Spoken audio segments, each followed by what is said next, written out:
Hello दोस्तों, मैं doctor Rahul पाठक, neuro physician एवं न्यूरो इंटरवेंशनिस्ट रायपुर से बोल रहा हूँ। दोस्तों, आज के वीडियो में मैं आपको माइग्रेन से संबंधित जानकारी दूंगा।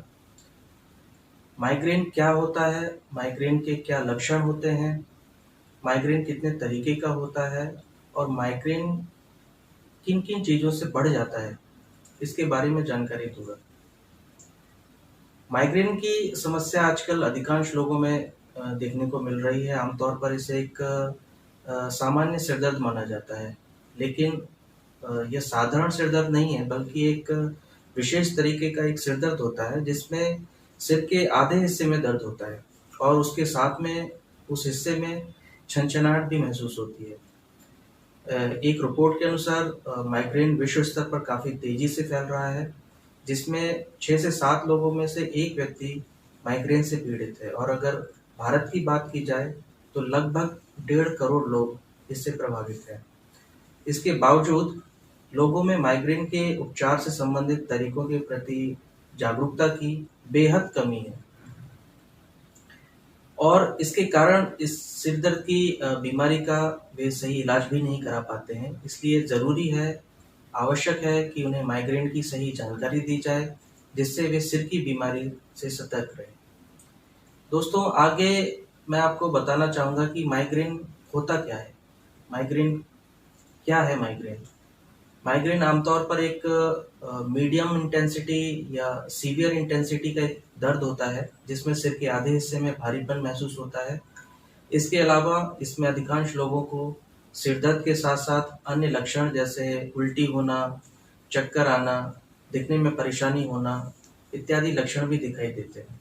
इसकी वजह से सिर में बहुत तेज़ दर्द कुछ घंटों से लेकर कुछ दिनों तक रह सकता है और माइग्रेन की समस्या सिर्फ बुजुर्गों में या मिडिल एज आदमियों में नहीं होती, बल्कि इसकी शुरुआत बचपन से भी हो सकती है और माइग्रेन की समस्या महिलाओं में अधिक होती है पुरुषों की तुलना में। आगे माइग्रेन कितने प्रकार का होता है, मैं इसके बारे में थोड़ा-सा जानकारी देना चाहूँगा कि माइग्रेन कई तरीके के होते हैं, कई तरह के होते हैं, जिसमें से एक दृष्टि संबंधित माइग्रेन, जिसे क्लासिकल माइग्रेन भी कहते हैं, ये 25% लोगों में पाया जाता है और क्लासिकल माइग्रेन की स्थिति में लोगों को आँखों से संबंधित बीमारी जैसे रोशनी में काला धब्बा आना, रोशनी में चकाचौंध होना इत्यादि होती है। दूसरे तरीके का माइग्रेन होता है जिसे कॉमन माइग्रेन भी कहते हैं और ये कॉमन माइग्रेन जैसा नाम ही बताता है और ये काफ़ी कॉमन भी है, जिसे विश्व भर में लगभग 11% लोग इससे पीड़ित हैं और कॉमन माइग्रेन होने पर सबसे तेज़ दर्द होता है, जिसके साथ-साथ लोगों को उल्टी और मूड स्विंग भी होते हैं। तीसरे तरीके का माइग्रेन होता है मेंस्ट्रुएशन से रिलेटेड। इसे मासिक धर्म माइग्रेन भी कहते हैं। जैसा कि नाम से ही स्पष्ट है कि ये माइग्रेन केवल महिलाओं में ही होता है और यह माइग्रेन लगभग 60% महिलाओं में पाया जाता है, जो कि मुख्य रूप से मासिक धर्म की शुरुआत के साथ ही होता है। चौथे प्रकार का माइग्रेन क्रोनिक माइग्रेन है, जिसमें कि मिश्रित माइग्रेन होता है। इसमें माइग्रेन के साथ-साथ तनावपूर्ण सिरदर्द भी होता है। इसके अलावा माइग्रेन के क्या-क्या लक्षण होते हैं, मैं इसके बारे में भी कुछ जानकारी देना चाहूँगा, क्योंकि माइग्रेन की समस्या दूसरी समस्याओं के साथ भी जुड़ी हुई होती है। जैसे कॉन्स्टिपेशन का होना, यानी कि कब्ज का होना। यदि किसी व्यक्ति का पेट खराब रहता है और कब्ज की समस्या से वो परेशान रहता है, तो उसे सिर की समस्या भी हो सकती है। दूसरा होता है मूड स्विंग का होना। किसी भी सिर की समस्या का ये जो लक्षण है मूड स्विंग का होना, ये भी माइग्रेन से एसोसिएटेड रह सकता है। भूख लगना, गर्दन में जकड़न होना और प्यास लगना, बार-बार पेशाब का जाना, बार-बार जम्हाई लेना, नींद की कमी होना, ये भी माइग्रेन के साथ एसोसिएटेड लक्षण हो सकते हैं। माइग्रेन के कारण क्या-क्या होते हैं?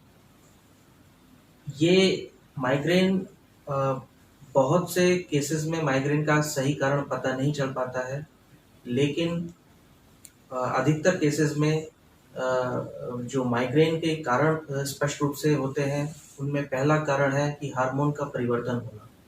यदि हार्मोन परिवर्तन सामान्य तरीके से ना हो, तो यह कई बीमारियों का कारण बन सकता है और उसकी वजह से सिर दर्द की समस्या भी आ सकती है। दूसरा है असंतुलित आहार करना। भोजन में न्यूट्रिएंट्स की कमी की वजह से हमारी बॉडी का जो इम्यून पावर है वो कम हो जाता है और इससे माइग्रेन का दर्द भी बढ़ जाता है। और अगला एक बहुत महत्वपूर्ण कारण है अत्यधिक तनाव लेना, जो कि आज के समय में बहुत ही कॉमन है। और माइग्रेन होने की समस्या उन लोगों में अधिक होती है जो अत्यधिक तनाव लेते हैं। ऐसे में किसी भी शख्स को तनाव नहीं लेना चाहिए और इसका असर उसकी सीधी मानसिक कोशिकाओं पर पड़ता है। अगला एक मुख्य कारण होता है दवाई का अत्यधिक सेवन करना। यदि कोई भी व्यक्ति किसी भी बीमारी के लिए अत्यधिक मात्रा में दवाई ले रहा है, तो उसे मानसिक समस्या हो सकती है, उसे माइग्रेन हो सकता है। इसलिए हर शख्स को बिना डॉक्टर की सलाह के कोई भी दवाई नहीं लेनी चाहिए, क्योंकि उसके कुछ साइड इफ़ेक्ट्स हो सकते हैं। इसे मेडिकेशन ओवरयूज़ हेडेक भी बोलते हैं। इसके अलावा हमारी जो दैनिक दिनचर्या है, उसका अनियमित होना भी एक बहुत बड़ा कारण है। हमने अक्सर सुना होगा कि सभी लोगों को सही समय पर सोना और जागना चाहिए, लेकिन प्रेज़ेंट टाइम में हमारे बहुत से लोग ऐसे हैं जो इस नियम का पालन नहीं करते हैं और उनके लिए ऐसा करना ही यह परिणाम होता है कि उन्हें माइग्रेन जैसे सिर दर्द के साथ वो पीड़ित रहते हैं। दोस्तों, अभी मैंने इस वीडियो में आपको माइग्रेन क्या है, माइग्रेन के क्या लक्षण होते हैं, माइग्रेन कितने प्रकार का होता है और माइग्रेन किन-किन चीज़ों से बढ़ जाता है, इसके बारे में बताया। अगले वीडियो में मैं आपको माइग्रेन का इलाज कैसे करें और उसका निदान कैसे करें, उसके बारे में बताऊँगा। धन्यवाद।